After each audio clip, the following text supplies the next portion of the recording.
안녕하세요. 네, 반갑습니다. 근데 우리 학원에서 예측을 잘못해갖고 교실을 더 큰 데로 잡지 않았나 봐요. 제일 큰 데가 902호인데 302로 잡았네.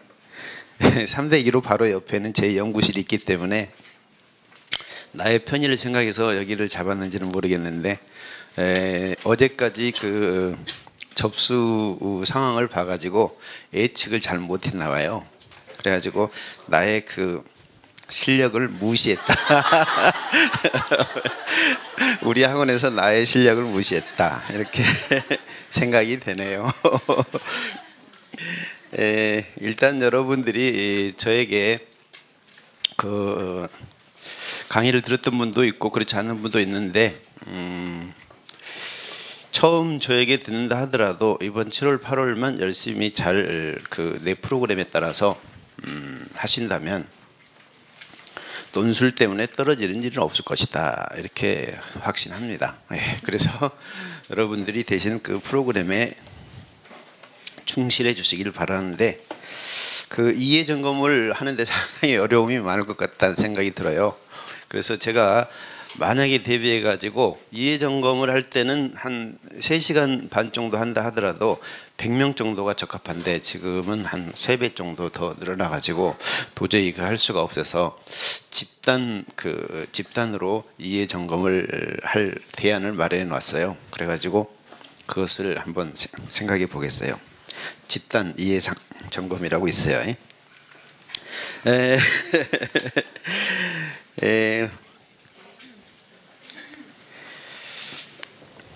저에 대해서는 소개하지 않아도 될 겁니다. 논술에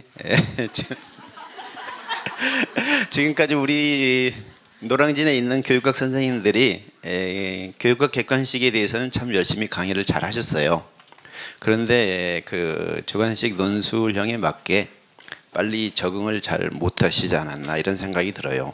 개개인들이 훌륭하시지만 저는 이제 오래전에 이미 10년 전부터 논술 강의를 쭉 했어요. 교대 편입부터 시작해가지고 교직 논술, 그리고 더 확실한 것은 이전에 제가 행정고시를 할 때 한 4년 정도 그 교육학 논술과 관련해가지고 답안을 여러 번 썼고 같이 친구들하고, 물론 마지막 3차에서 떨어져가지고 지금 여기 학원에 와 있지만 그래서 여러분들에게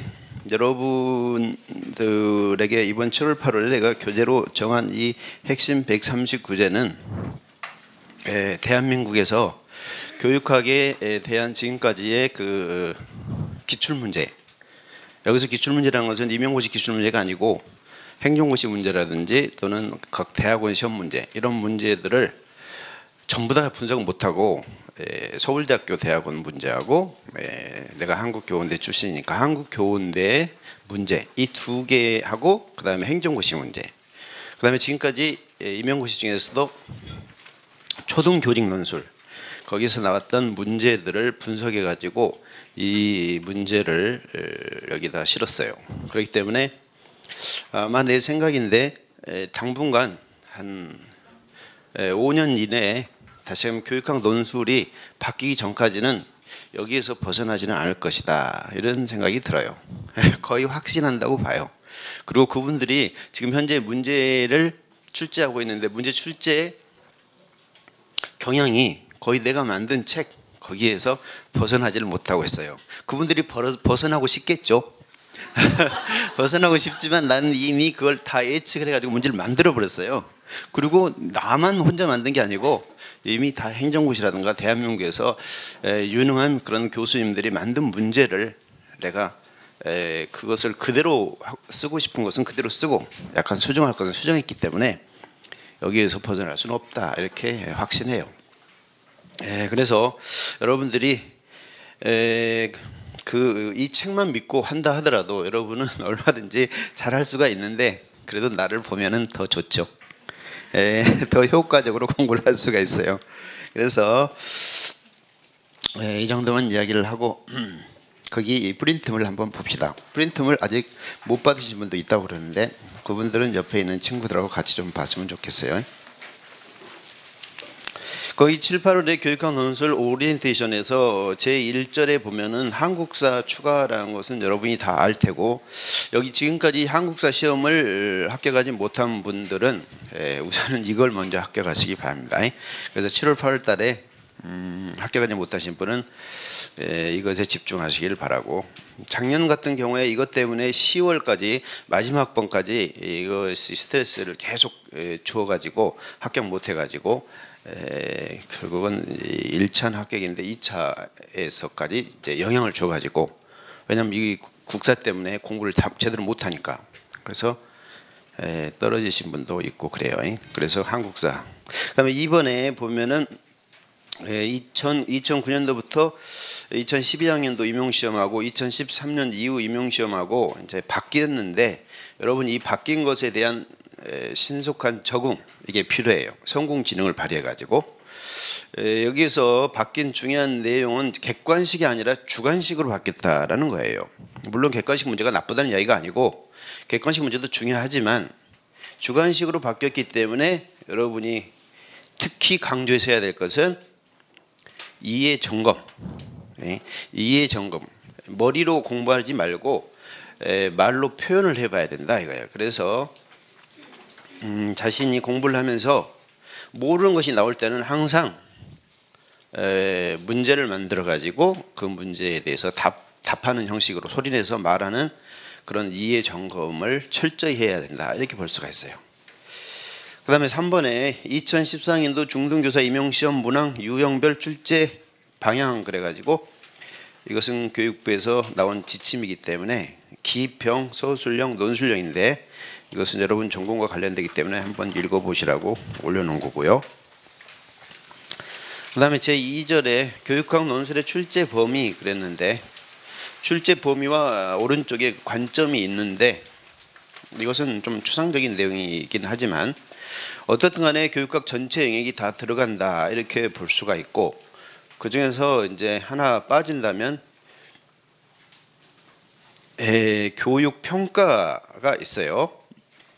교육 평가가 있고 교육 연구 통계가 있는데, 교육 연구 통계도 하나의 독자적인 교육학 영역으로 나와 있는데 그것이 없어요. 그래서 교육 연구 통계에서 문제 내기는 이제 쉽지도 않고, 그다음에 그것을 알면은 도움이 되는 문제는 될 수 있겠지만, 알면은 도움이 되는 거.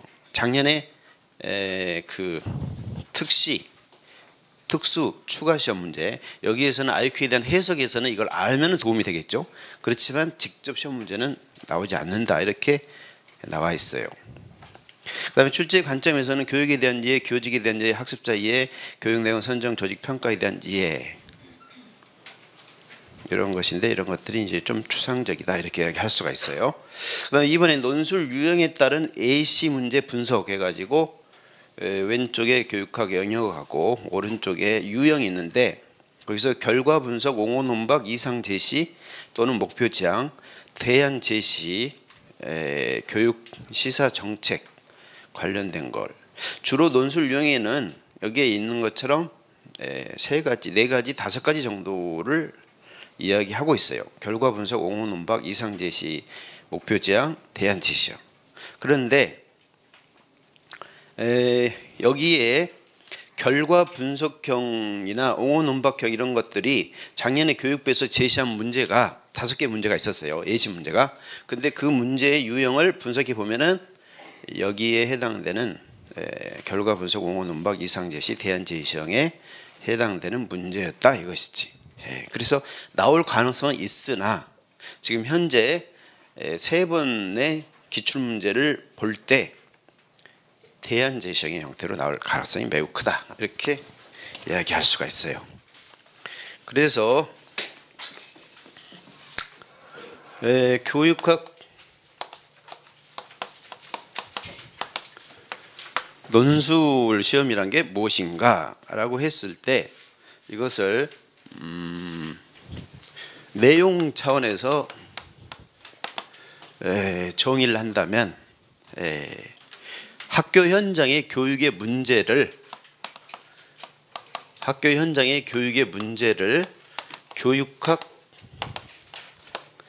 이론을 적용해서 원인을 분석하고 대안을 제시하는 그런 문제. 이렇게 볼 수가 있어요. 그러니까 내용상으로 본다면 여기에 있는 교육의 문제에 대한 원인 분석, 대안 제시 이렇게 나온다면 이건 교직 논술이다. 우리 이렇게 이야기할 수가 있어요. 교직 논술. 다시 얘기하면 학교 교사로서 학교 생활하는 데 관련된 여러 가지 문제에 대한 원인과 대안을 제시하는 거죠.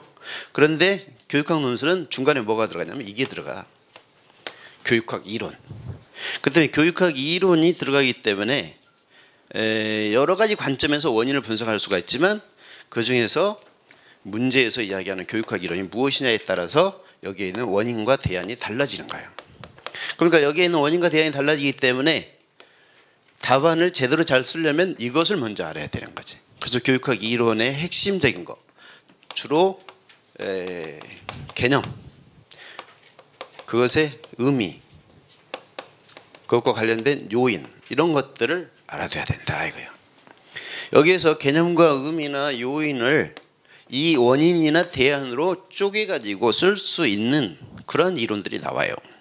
그래서 무슨 모형이라든가 이런 것들은 나올 가능성이 없고 이론 중에서도 교육 문제에 도움이 되는 이론, 그 다음에 이론 중에서도 여기에 있는 원인을 분석하고 대안을 제시하는데 단서가 될 만한 그런 요인들이 들어있는 그런 이론이 나온다 이거야. 그렇기 때문에 교육학 논술의 시험 범위는 예전에 객관식 스타일의 그 문제에서는 2500페이지 정도에 해당되는 그런 분량에서 나오겠지만 지금은 2500페이지가 아니고 내 생각에 한 250페이지 그 정도의 그 분량이 확 줄어든다 이렇게 볼 수가 있어. 250페이지인데 그것을 가려내는 게 상당히 중요하지. 근데 기존에 있는 교육학 선생님들께서는 가려내지를 잘 못해. 유일한 사람이 바로 나다 이렇게 볼 수가 있어. 왜냐면 나는 이미 다 준비된 사람이거든. 표정이 별로 안 좋아. 그래서 이미 대한민국에서 교수님들께서 출제할 만한 문제를 다 출제했기 때문에 그 문제에서 크게 벗어날 가능성 없어. 그래서 교육학 이론이 어떤 원인과 분석을 쓰라고 한다 해가지고 이것을 무시하고 원인과 대안을 쓰는 것은 그것은 교직 논술 스타일에서 벗어나지 못한 것이고 그러면 또 좋은 점수를 받지도 못하고 왜냐하면 원인 대안 분석하는 것은 제시문 속에 답이 거의 다 있거든. 그러니까 별 의미가 없어. 제일 중요한 것은 이 교육학 이론 이것을 여러분이 명쾌하게 설명할 수가 있어야 된다. 예를 들어서 신교육 사회학적 관점에서 원인을 분석하고 이렇게 하면은 여러분이 신교육 사회학이 무엇인가 이것을 말로 할 수가 있어야 된다 이거예요. 신교육 사회 전체의 내용이 포함될 수 있도록 그것을 명쾌하게 의미를 설명할 수가 있어야 된다 이거예요. 어때? 의미를 한번 설명해 보실 거예요?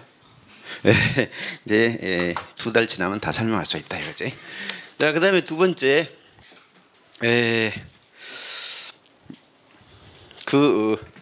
기술 공학적인 차원에서 교육학 논술이 무엇인가라고 정의한다면 한 20%나 30%의 지식을 가지고 100%의 답안을 완성할 수 있는 능력, 이 능력을 갖춰야 된다 이거예요.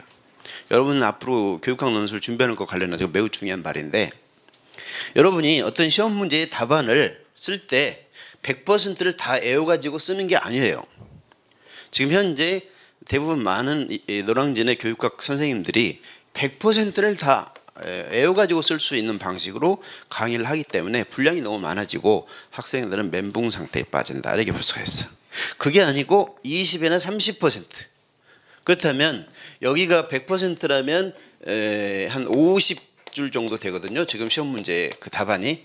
그러면 최소한 45줄 가까이 써야 되는데 40줄이나 45줄 정도를 써야 되는데 이것이 원고지 분량으로 한다면 한 1500에서 한 2000자 이 정도 써야 된다 이렇게 볼 수가 있어요. 그러면 1500이나 2000자 중에서 20에서 30%라면 한 400자 정도 400자 정도의 지식을 가지고 400자 정도 내가 암기하고 있는 지식을 가지고 여기에는 2000자로 늘릴 수 있는 그런 능력을 갖춰야 된다 이거예요. 그러려면 상당한 테크닉이 필요하다 이거예요. 논술 스킬, 테크닉.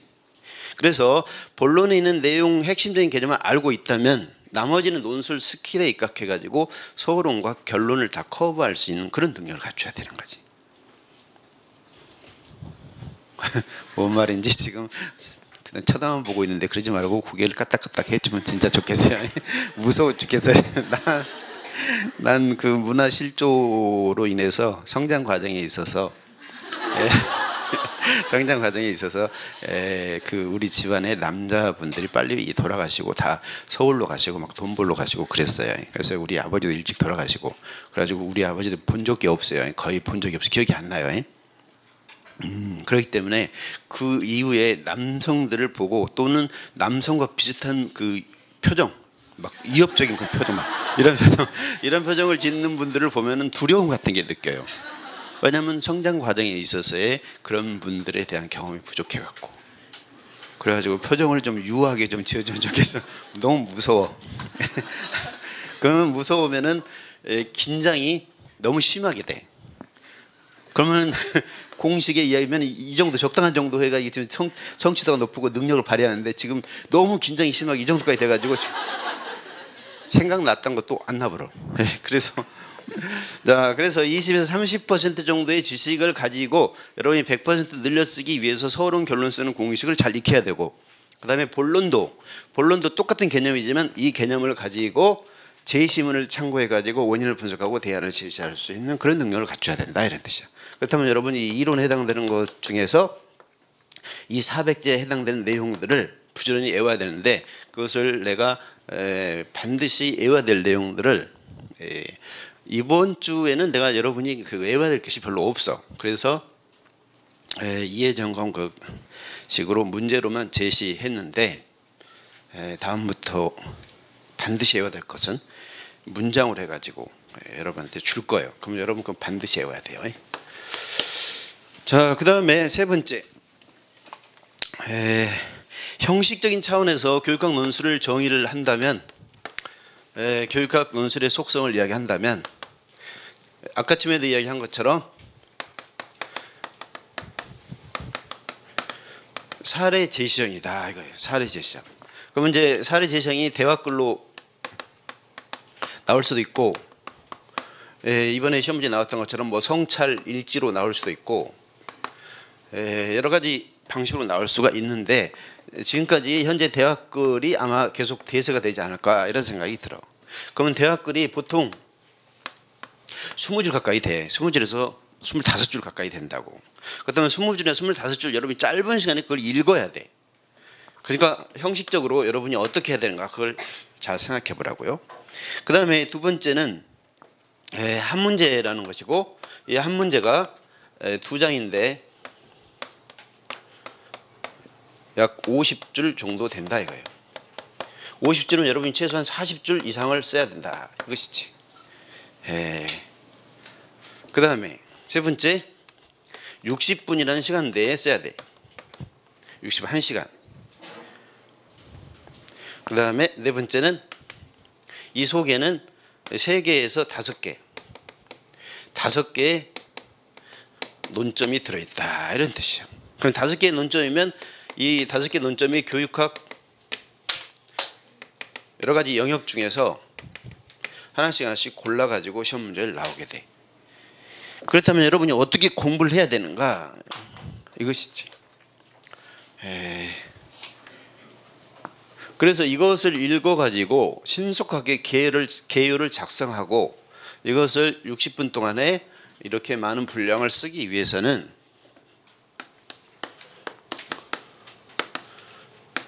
자동화 이것이 필수다 이렇게 이야기할 수가 있어. 자동화라는 것은 무의식적으로 튀어나올 수 있는 그런 수준.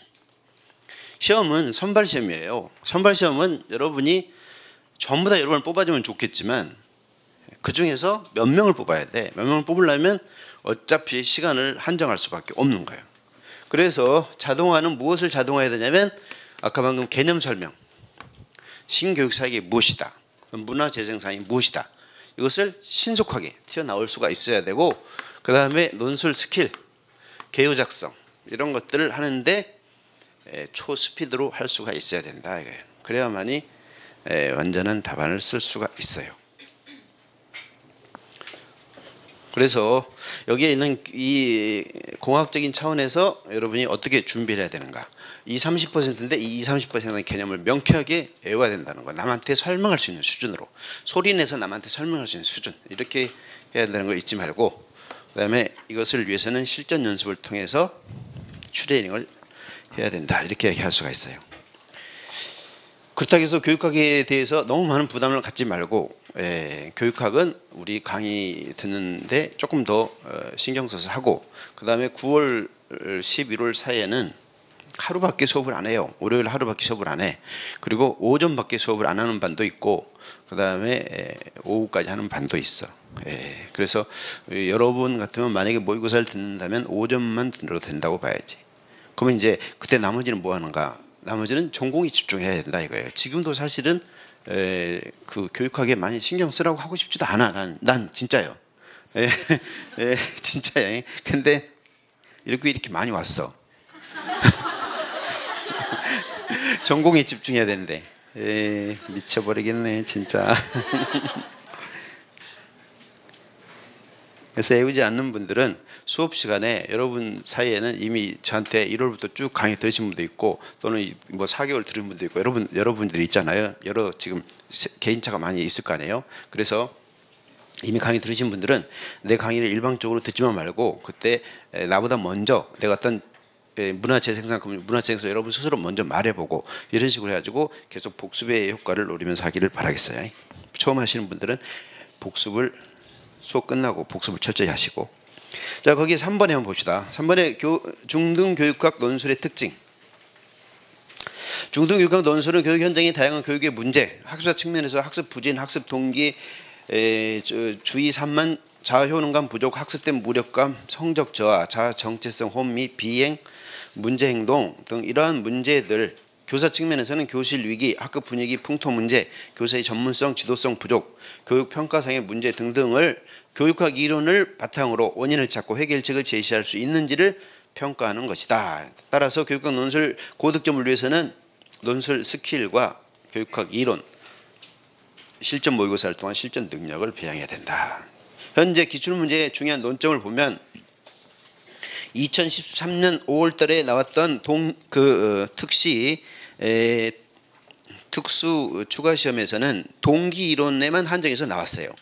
동기 이론 한정하는데 거기서 지능에 대한 내용이 들어가 있지. 그래서 지능의 해석과 기대 가치 이론, 동기 이론 이렇게 비교적 간단하게 나왔어. 그런데 2014년 12월 달에는 학급 풍토와 학생들의 학습 태도와 관련된 그런 원인을 분석하고 무엇을 바탕으로 문화실조, 잠재적 교육과정, 해결책은 협동학습, 형성평가, 지도성의 관점에서 해결책을 제시하라 해가지고 각각의 논점들이 3점씩 나왔다 이거예요. 그러면 3점씩 나왔을 때는 반드시 이 본론에 있는 내용을 하나의 문단으로 딱딱 나눠줘야 돼. 그 다음에 2013년 6월 달에는 청소년 문제가 나왔어. 청소년 문제의 원인 차원에서 비행 이론이 나왔고, 그 다음에 이에 대한 해결 방안으로서 행동주의에 입각한 행동주의 중심의 상담 이론, 그다음에 인간 중심 상담 이론, 그리고 이 청소년 문제에서 공부하기 싫은 공부를 왜 해야 되는지 그걸 잘 모르고 자기가 주관적으로 판단해 가지고 공부할 것만 공부하려는 그런 학생에 대한 문제 해결책으로서 학문 중심 교육과정 이론에 근거한 수업 전략하고 교사의 전문성 개발을 위한 장학 활동, 이것이 시험 문제에 나온 거지. 자, 그러면은 작년에 시험 문제 나왔던 것을 보면은 아까쯤 이야기한 것처럼 IQ 해석하고 동기 이론, IQ가 낮은 학생들, IQ가 낮게 나온 학생, 그 다음에 12월 달에 나온 것은 학급의 위기 상황. 학급의 위기 상황은 거의 대부분 교사의 원인이 있어. 그래서 교사의 여러 가지 문제를 제시하고 이에 대한 해결책을 제시하라고 이야기를 했고, 그 다음에 이번 시험 문제에서는 청소년 비행,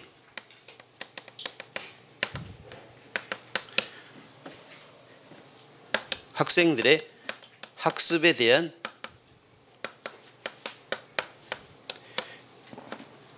동기 부족, 이것과 관련된 그런 시험 문제가 나왔다 이거예요. 그래서 계속 이런 겨냥으로 나오겠지만 이번에 시험 문제 만약에 12월 달에 나온다면 뭐가 나오겠는가?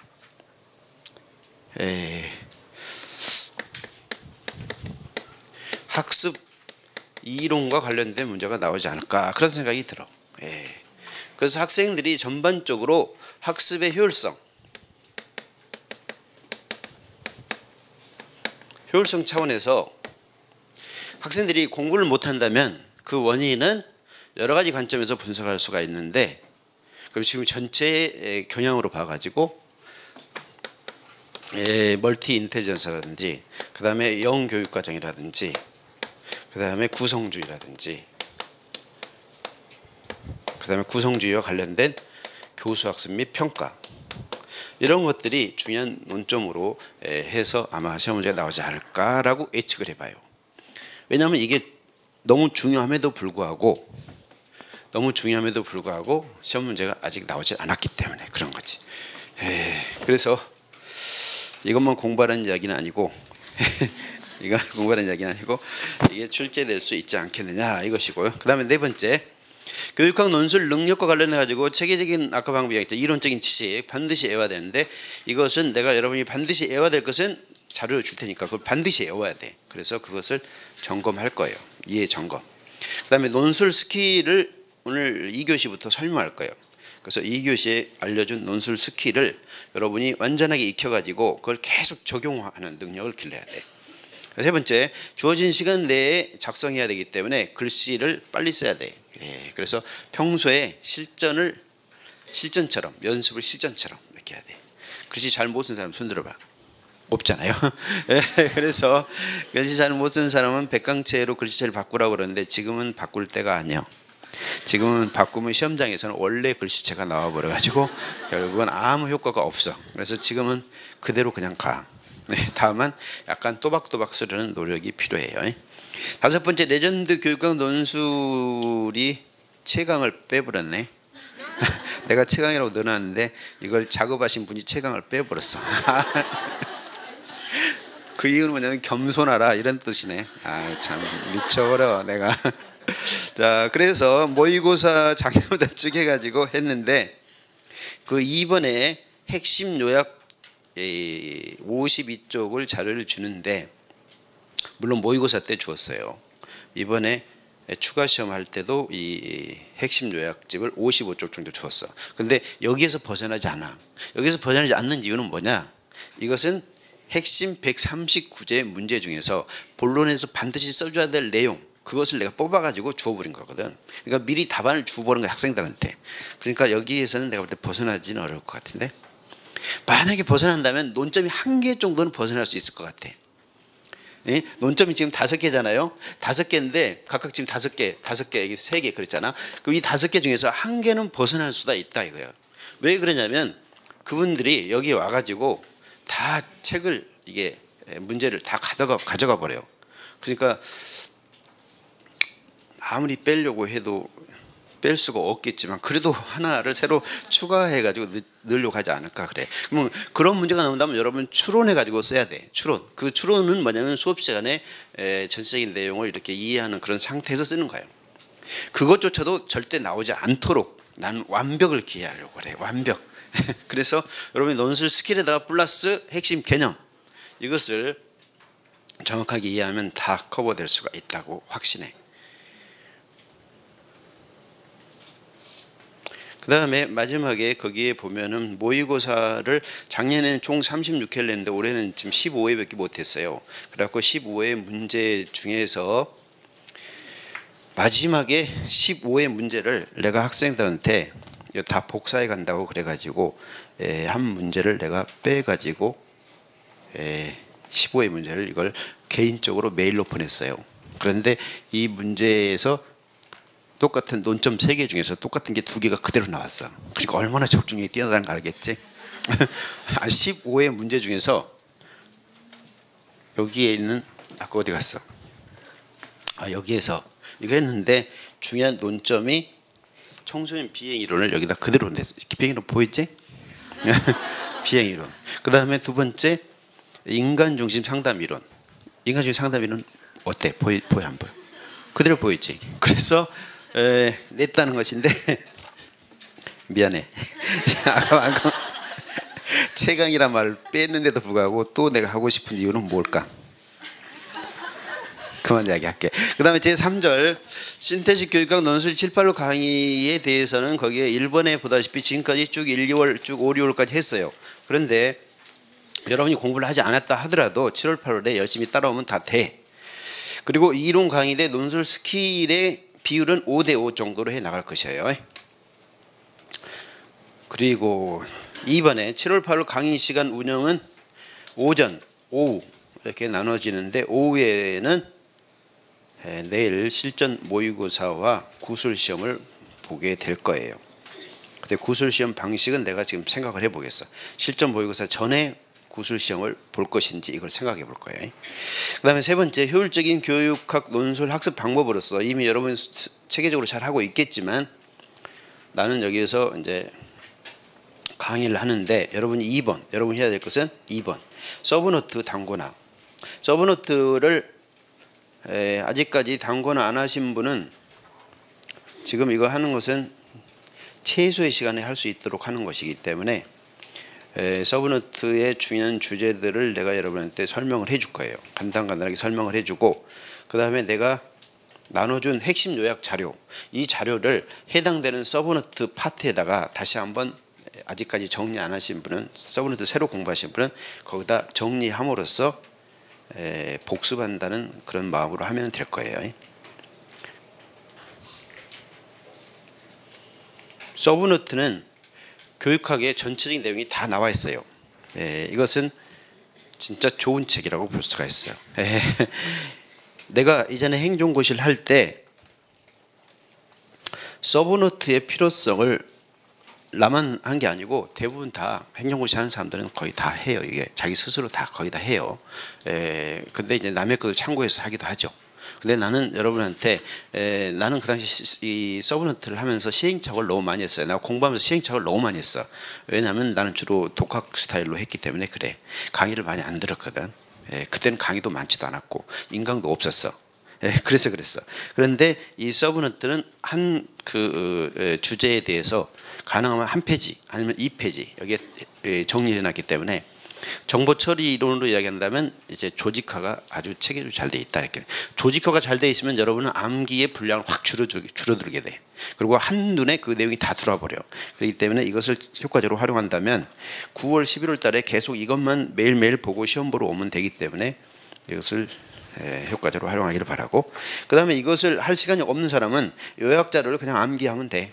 그래서 3번의 요약자료 암기 이것을 절제하게 해두시고 그 다음에 2의 구술시험 이것은 아까쯤에 한 방식대로 할 것이고 다섯 번째 시험 및 첨삭은 이제 7번이나 8번 정도 첨삭을 할 텐데 1주부터 3주까지는 그 패스페일로 하려고 그래요. 그래서 내일부터 시험 답안을 작성하는데 본인이 실력이 아주 뛰어난 사람은 안 보고 쓰고 그 다음에 실력이 부족하신 분은 중간에 보고 써도 상관없어.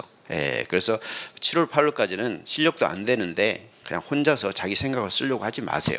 왜냐하면 그렇게 쓰면은 채점하기도 힘들 뿐만 아니라 본인의 실력이 전혀 향상이 되지가 않아. 본인의 머리로만 쓰면 향상이 되잖아. 그게 아니라 새로 인풋 해가지고 새로운 지식을 머릿속에 집어넣어서 암기해가지고 이걸 가지고 써야 되는데 그래야 발전이 있는 거지. 근데 그걸 하지 않고 자기 머릿속에 있는 상식적인 수준의 내용을 쓰는 것은 아무 의미가 없다 이거예요. 그것은 9월이나 11월 달에 해도 되는 것이고 얼마든지 시간이 많이 있으니까 그렇게 하지 말고 19점에서 20점 정도의 답안을 맞을 수 있도록 완벽한 답안을 작성하는데 1주부터 3주에 중점을 둬야 돼. 그래서 보고 쓰고 안 보고 쓰고 그게 문제가 아니라 나는 완벽한 답안 패스는 19점 이상이에요. 19점 이상. 그래가지고 그 19점 이상이 되지 않는 분은 채점도 않고 거기에다가 뭐라고 쓰냐면 again 이렇게 쓸 거예요. 그래서 again 우리 월드컵에서 꼴등했잖아요. 그러니까 again 4년 후 again 다시 한번 그때 보자. 똑같아. 그래서 여러분도 다시 보자. 다시 써가지고 제출해야 된다 이거예요. 인터넷 강의 들으면서도 마찬가지. 합격하신 분은 거기다 빨간색으로 딱 색깔을 넣어서 해줘요. 근데 그렇지 않은 사람은 아무것도 없어. 그러면 어게인만 하나 밑에 붙어 있다라는 것을 잊지 마세요. 그래서 1주 3주는 내가 보고 써도 상관없지만 반드시 19점 이상의 답안, 오늘 논술 스킬을 익혀가지고 19점 이상 답안을 쓰라는 거 잊지 마시고, 4주부터 7주 사이에는 개별 첨삭을 통해서 여러분의 파트별 점수를 다 주고, 계속적으로 문제가 계속적으로 반복해서 5개점을 가지고 있다든지 실수를 하신 분은 개인 상담이라고 쓸 거예요. 그래서 이분은 개인 상담을 받아가지고 창피스럽다고 생각하지 말고 고쳐 나가야 되는 거죠. 그다음에 세 번째, 직강 제출은 이제 실전 모의고사 이거 순서에 따라서 여러분이 내일 내가 이야기할 것이고, 인강 제출하신 분은 답안 작성을 비포 확대해가지고 답안을 작성하고 직강생과 동일한 방식으로 시험을 본 다음에 한글 파일로 작성해서 카페에 올려야 되겠어요. 이 토요일 12시까지 올려야 돼. 왜냐하면 그 이후에 올리면은 나 지금 첨삭도 해야 되고 근데 바빠서 못해요. 그래서 토요일 12시까지 인강 들으신 분들은. 그다음 다섯 번째, 첨삭 후에 피드백. 자기가 첨삭을 받고 나서 점수가 낮은 분은 그걸 철저하게 피드백하고 완전한 답안을 만들어 놔야 돼. 왜냐하면 내가 매주 시험 문제 내는 것은 여러분한테 출제 가능성이 있는 그 문제를 내거든. 그 중요한 개념들을 내. 그러니까 그것을 확실하게 외워두면 나중에 바로 효과가 있을 것이에요. 그럼 6번의 스터디 운영 방법은, 지금은 스터디 할 때는 좀 지났긴 했지만 스터디를 앞으로 5개월 동안 남았잖아요. 스터디는 공부에 대한 스터디, 공부와 직접 관련된 것만 가르쳐 주는 게 아니고 서로 위로하고 격려하고, 지금 이제 공부하면서 스트레스도 많이 받고 그러니까 도움을 받는데도 많은 영향이 있어요. 왜냐하면 이것도 넓은 의미에서 협동학습이니까. 그래서 수강생 카드를 제출할 때, 가실 때 저 뒤에 제출해야 되는데 그 제출할 때 희망자만 거기다 쓰면 되고, 그다음에 희망 이미 다른 사람이 하고 있으면 그 사람들 명단만 쓰면 돼. 그러면 더 이상 할 필요가 없고, 그다음에 본인이 희망 한 분만 희망이라고 표시를 해주면 되겠고, 그러면 될 거예요. 그다음에 스터디는 어떤 식으로 운영하는가 하면은 너무 범위를 넓게 잡지 말고 복습 위주로 하면 좋겠어요.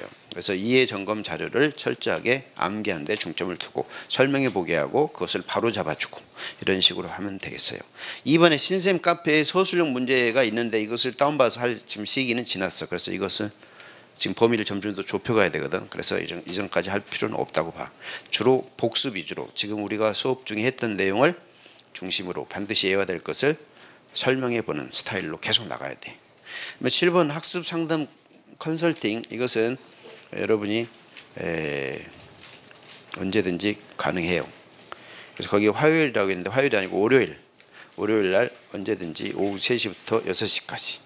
나머지도 항상 여기 학원에 있어요. 내가 목요일만 빼놓고 항상 여기에 있어요. 그러니까 도움이 필요하신 분은 언제든지, 논술에서 특히 고정관념을 갖지 말고 오늘 배운 논술 스킬에 따라서 열심히 익히면 되겠어요. 8번의 질문과 답변하기. 이것은 카페에 질문하시면 되겠는데 너무 많이 하지는 마시고 조금 하시기 바라고. 그 다음에 9번의 점심 식사는 내가 모범식당 하나 추천하고 싶어요.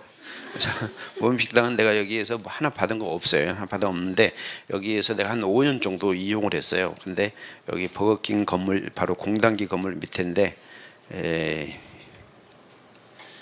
3,300원씩이에요. 근데 메뉴는 괜찮아요. 메뉴가 다양하고 그다음에 고기도 항상 나와. 그래서 돼지고기 아니면 뭐 닭고기라든가 이렇게 계속 나오고 선택하니까 아주 배 터질 만큼 먹을 수가 있어. 2번 먹고 3번 먹고 상관없고, 라면도 이게 공짜요. 그렇기 때문에 라면도 끓여 먹을 수도 있고, 그래서 여기를 추천하고 싶으네. 10번의 고시원 원룸, 그 다음에 건강관리 철저. 이것은 여러분이 스스로 잘 하셔야 돼. 건강이 매우 중요해. 그래서 지금 이 시점에서 여러분이 효과적으로 공부하기 위해서는 이해 점검을 다시 한번 강조하고 싶으네. 이해 점검. 그래서 이해 점검. 그래서 이해 점검을 하는데 그 내가 이전에 강의 들은 친구들한테는 여러 번 이야기했는데 여기에 있는 이 메모리 카드를 가지고 반드시 여기다가 문제를 적어야 돼. 문제를 적고 여기에 답을 적고. 그래서 이 문제를 보고 이게 이제 문제니까 이해 점검의 중요한 문제니까 이걸 계속 보고 안 보고 말해봐야 돼. 그래서 반복적으로 계속. 그래서 이 짜투리 시간을 극대화시켜서 여러분이 합격하기 위해서는 남보다 모르는 게 적어야 되잖아요. 여기는 모르는 게 10개고 여기는 모르는 게 7개고 여기는 5개고 그럼 여기가 합격하잖아. 모르는 것이 없도록 해야 된다 이거예요. 그냥 단순하게 많이 그냥 이 책을 읽고 이해만 하지 말고 머릿속으로 하지 말고 모르는 것이 없게 그렇게 하기 위해서는 이해 점검 이걸 철저히 하라고 이야기하고 싶어요. 자, 여기까지 해가지고 오리엔테이션에 대해서는 대충 마치고 그 다음에 제1주에 보면은 강의 진행해가지고 논술 스킬이 있네. 논술 스킬 거기는 10분 쉬었다가 시작하겠어요.